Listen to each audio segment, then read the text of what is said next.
Hello everyone and welcome to the most imbecilic blog and ballet, and would you Adam and Eve it, I have even more theories that will literally blow you away. What was the first video game you've ever played? Super Mario Brothers? Sonic the Hedgehog? Candy Crush? Unfortunately, I can't actually remember what mine was, but I think it might have been Pang on the Amiga. The Pang series, or Buster Brothers series, or Pomping World series, what kind of name is that? Is about as simple and as pure as a video game gets, and quite frankly, I can't think of a better introduction to the genre. The goal is to clear out all the bubbles in every stage. Every time a bubble is hit, it will split into two smaller bubbles, unless it's as small as possible, which will cause it to burst. Careful, because if any of them touch you, you'll lose a life and have to start the level over. Rather than being set in a fantasy world, the game takes place on the Earth we know and love. The two heroes travel around to famous locations in a world tour to pop these sinister bubbles of death. Paris, Hong Kong, even Antarctica. Welcome to Pomping World. It's actually how I first learned and sparked my interest in many real-world places and monuments, such as the Sagrada Familia in Barcelona or the mysterious Easter Island. How would I have coped during my journey to Angkor Wat in Illusion of Gaia a few years later if I didn't learn about it here first? This is how you make games educational without dragging down the fun. But the overall premise has always struck me as odd. There's no real explanation or backstory to any of it. You just go around and shoot bubbles and that's it. It leaves me asking all kinds of questions. Why am I shooting bubbles? What purpose do they serve? Why does the slightest touch from them cause the player to fly off the screen in apparent pain? Now, I know most people will just tell me to stop overthinking it and just enjoy the game, but no! That way of thinking is not the foundation of this channel. Overthinking stuff like this is my bread and butter, and you're going to scoff it up whenever you like it or not, so sit down and eat your goddamn sandwiches! Okay, sorry about that, I got a little het up. Right, so on the surface, Pang, that's what I'm going to call it from here on out, it's the name I'm most used to, appears to be all about freedom, going around the world at your own leisure, visiting all these famous places and popping bubbles. It's the gap year dream. But I crack open the surface, let the yolk of truth pour out and I rub it all over my body. The fact of the matter is, the adventures of the Pang heroes are far from the dream holiday it appears to be.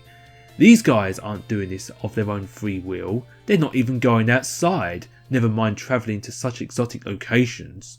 No, because the entirety of Pang takes place within a lab and the heroes, they're a part of a lab experiment. Before the game begins, the heroes were captured by a group of scientists who then begin to subject them to a series of tests. They injected them with all kinds of drugs, such as one that makes bubbles poisonous to the touch. Notice how that no matter where in the world you go, the floor, walls and ceiling always look the same. The only thing that actually changes is the background. You know those one-way mirrors, the ones that show a reflection on one side, but on the other you can see through it?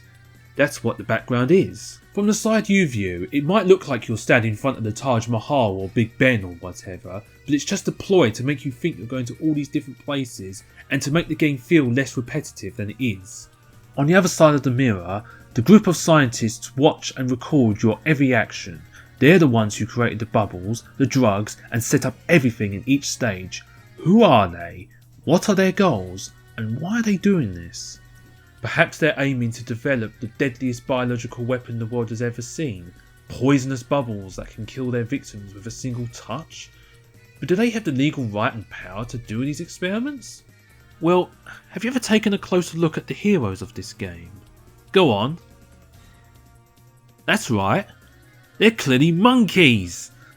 The company behind the experiments have been capturing these monkeys and training them to take part in tests, drugging them with chemicals that make them die at the smallest touch from the bubbles. When a monkey is killed, they simply send in the next trained monkey and start the test over. And yes, your characters might look like humans in the level complete screens, but how do you know they aren't just employees posing for the company's adverts to keep up its good image? To further challenge the monkeys, they will often send in other animals like crabs, owls and woodpeckers into the arena. Touching a monkey will cause most of the animals to explode and leave the monkey unable to fire their weapon for a few seconds. Science has definitely gone too far. Can you imagine the chemicals required to cause that effect? Don't you think it's odd how these same animals always show up no matter where in the world you are? This is more proof that the game's set in the lab, because these are the only creatures the company currently have access to or have the legal right to experiment on. The scientists will also add other dangers to the arena, like making the floor slippery in Russia to make you think you're there. But no matter what you do, even if you complete the game, you're always in the same room for the entire adventure. And the story certainly doesn't end there. Taking place a few years after the original game comes Super Pang, the sequel. It has pretty much the same premise, but this time there are a few notable changes that suggest the evil company has grown significantly since then. First of all, the player characters are no longer monkeys, they are actually humans this time, children in fact. This suggests that the company has either gained the legal right to start experimenting on humans, or their moral standards have dropped low enough that they don't care anymore. Besides, if they really are doing this for biological warfare reasons, what better way to know if your stuff works effectively on people than using humans for your experiments? And that's not all. Notice how all the animals that randomly show up in this game are a lot weirder than before. There's the Fry Guy lookalikes, the mini Godzillas, and some unicorn that drops a 1-up when you shoot it.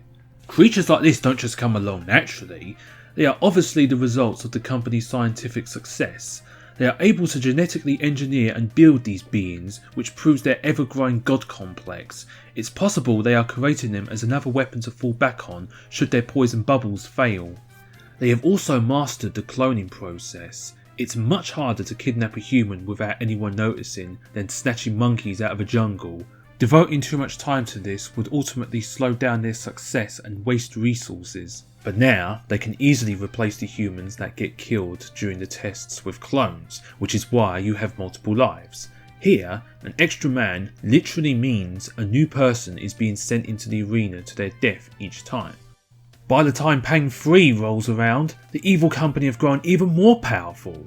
This time, rather than going on the world tour to save the world from bubbles, the main characters are stealing famous works of art. What? Are the bubbles supposed to be the security guards or something? And that's a rather morally dubious story for a family friendly game, don't you think? But who cares? As long as I get to shoot more things, that's what I live for. But don't be fooled. Once again, that's not the true setting and plot at all.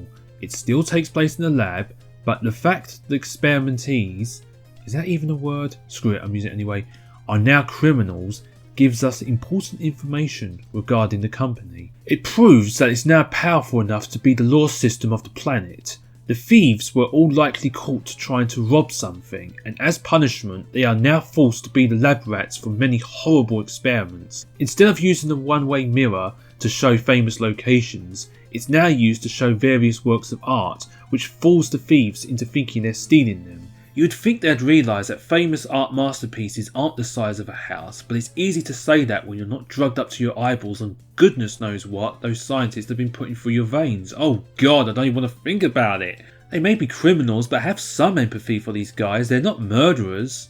The animals are as weird as ever. They've even created a sentient helicopter for goodness sake. And what's this turtle with a sack supposed to be? Look at this dog. I'd like to bring your attention to the Vulcan missile gun. In the first game, it only fired 2 bullets at a time. It's excellent for destroying big bubbles quickly, but poor at defending you from the tiny ones. In the second game, it's much improved. The bullets spread out much further and it destroys any kind of bubble effortlessly. It's awesome. And now, in Pang 3, holy moly, look how powerful it is now. As the company makes progress, their weapons get stronger and stronger. However, this time the weapon will only last a few seconds. Why? Well, I think I may have an answer.